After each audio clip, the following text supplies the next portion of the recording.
Albert Hofmann. He is considered the father of microdosing.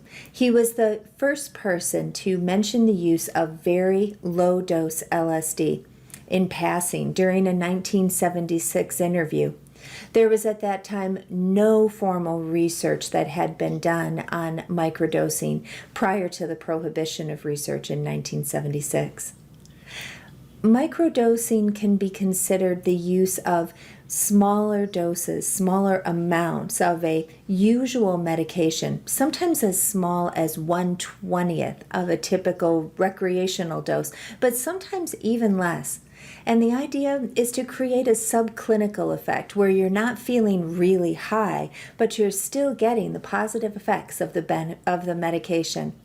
The phenomenon of microdosing requires a regular ingestion of very small quantities of psychedelic substances to achieve the benefit of the full dose of the psychedelic substance, but without all of the side effects that a full dose can cause. So people follow a variety of different schedules when they're microdosing. Sometimes people take a dose every day, but more frequently people take doses in an interspersed way, dosing and then taking a rest day. One common schedule is to microdose every 3 days. The idea behind this regimen is that there may be a residual effect from each microdose that could last for an additional 1 to 2 days. Most popular press stories have focused around this particular 3-day cycle microdosing method. There's been a rapid explosion of popularity in recent years regarding microdosing. It's reported to have minimal acute effects, but still give you the experience of long-term general health and well-being that you can achieve from psychedelic administration.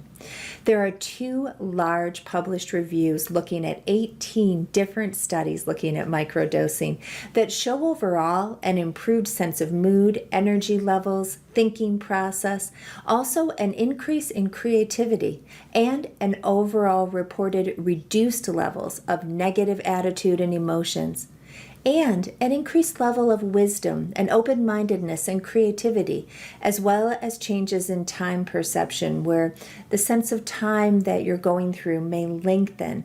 And that may happen over several days following the microdosing day, not just during the microdosing. But there's also reports of increasing anxiety and even fear, and a pattern of depression that follows the sometimes elevated mood that can occur during microdosing. What will happen when you microdose? Find out by watching the next video.